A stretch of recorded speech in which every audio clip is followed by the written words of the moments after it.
खामोश खामोश।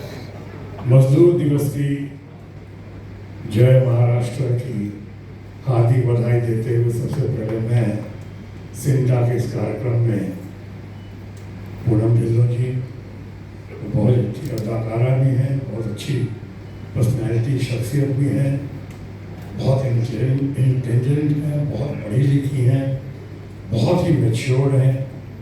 उनके साथ साथ Padmini Kolhapure very talented actress और बहुत और साथ साथ मैं सिंटा के तमाम ऑफिशियल्स को, अधिकारियों को, पदाधिकारियों को, सारे कलाकारों को और यहाँ पे हमारे खास कर तो बहुत ही अजीज हैं।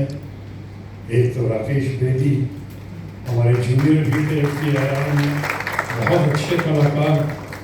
आज उनकी तो चर्चा धूम आज चारों तरफ मची हुई है, लेकिन ये हकदार रहे शुरू से इस तरह इतना बढ़िया। राकेश बेदी पेंटल ये भी हमारे इंस्टीट्यूट डेज से है, हमारे जूनियर हैं, थोड़े सीनियर लगते होंगे हैं हमारे जूनियर। उनके साथ साथ यहाँ जितने लोग हैं, साहिबा चड्डा जी हैं और विशाला चड्डा जी, उपासना सिंह जी भी मिलके गई हमारे साथ में, इनके बर्थडे में अभी शरीक हुए थे दीपक जी के। दीपक ऐसे तमाम हमारे मित्रगण हैं, कलीग्स हैं और आप तमाम फैमिली मेंबर्स यहाँ पर इन सबको मैं आज AGM की बधाई देता हूँ, मजदूर दिवस की बधाई देता हूँ। और सबसे ज्यादा आज जिसे सम्मान दिया गया है और विशेष सम्मान दिया गया है, वो हमेशा मेरे बड़े भाई समान रहे। मेरी जिंदगी में मैं FTI में था, मैं कई बार बता चुका हूँ। उनको सबसे पहले मैंने किसी स्टार को देखा था तो फिल्म इंस्टीट्यूट में उन्हीं को देखा था और मैं महान कलाकार धर्मेंद्र की बात कर रहा हूँ। और वो एक ऐसे इंसान, उनका जादू उस वक्त इस कदर सर चढ़ के बोला कि आज तक नहीं उतर पाया। मुझे याद है पहली बार जब धर्मेंद्र से मैं मिला था, धर्मेंद्र जी से मिला था, धर्म जी से मिला था, तो मैं इतना नर्वस हो गया था, इतना घबरा गया था कि 2 सवाल मुझे याद है, मैं 2 ही सवाल कर पाया उनसे बड़ी मुश्किल से। और पहला सवाल ये था, बॉबी भी जानना चाह रहा होगा, पहला सवाल ये था कि आप बालों में कौन सा तेल लगाते हैं? मैं बिहार से आया हुआ, पटना से आया हुआ, इतने बड़े स्टार को अनुपमा फिल्म की शूटिंग करने आए थे गुना में, वो स्वर्गीय देवेंद्र वर्मा के साथ वो आए थे इंस्टीट्यूट। मुझसे और कुछ नहीं पूछा गया और मैंने पूछा कि आप बालों में कौन सा तेल लगाते? उन्होंने मुझे देखा और कहा कि मैं तेल नहीं लगाता। तो कहानी शुरू होने के पहले ही खत्म हो गई। फिर मैं चक्कर लगाता रहा कि मौका छोड़ने का नहीं, किसी तरह पूछने का भी।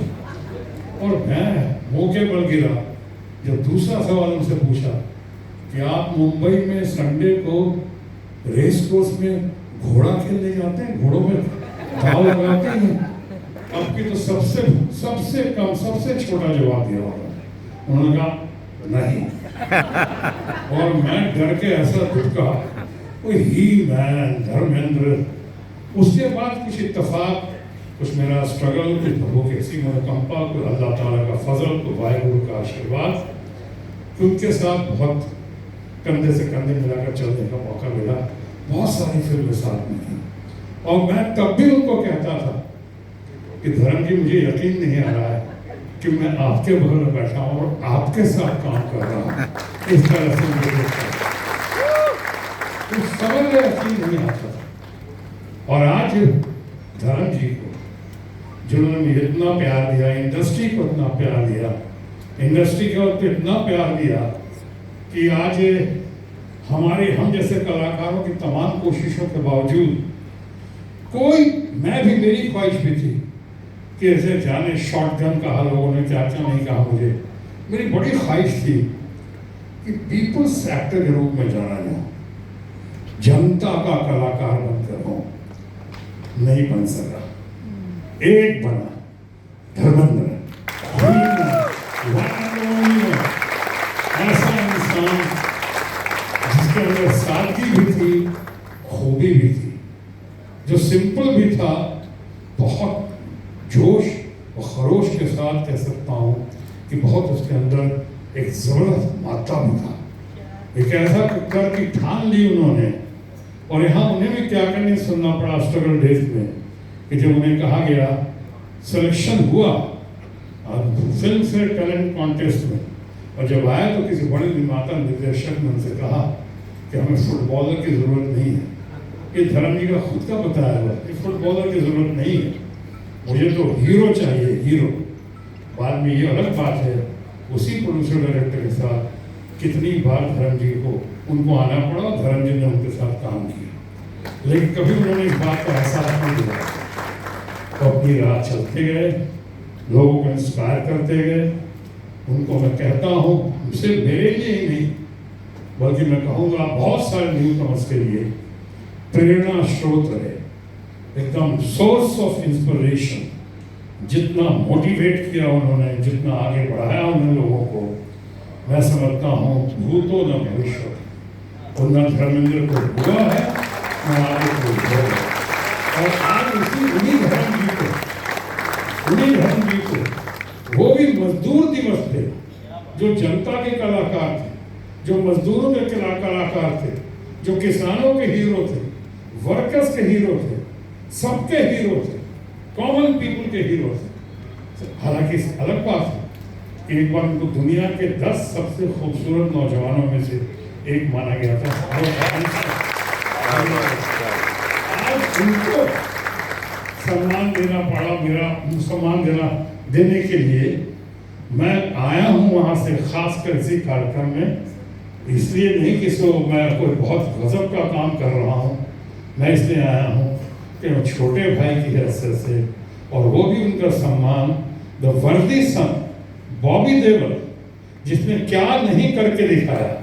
धर्म जी से तो इंस्पायर रही, पर सही मायनों में बॉबी देओल को कहा जा सकता है मोस्ट वर्दी सन ऑफ द मोस्ट वर्दी फादर। आज उनको सम्मान देते मैं सही मायनों में अपने आप को, सेंटा को और आप तमाम लोगों को, फिल्म इंडस्ट्री के जितने ब्रदर्स सिस्टर्स हैं, उन सबको सम्मान दे रहा हूँ। ये मेरी वैसे बहुत खुशकिस्मती है, मैं इसके लिए आपका बहुत आभार प्रकट करता हूँ। Long live Santa, long live धर्म जी, एंड हमेशा इसी तरह से हमारा बॉबी देओल जो है इसी तरह चमकता दमकता आगे बढ़ता रहे।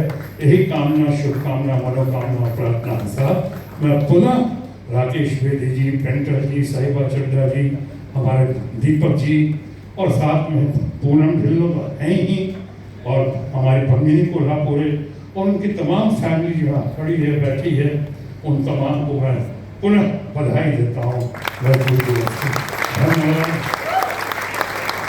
जय महाराष्ट्र, जय हिंद। मैं शत्रु जी और बॉबी जी से रिक्वेस्ट करूंगी कि प्लीज स्टेज से जाइएगा मत।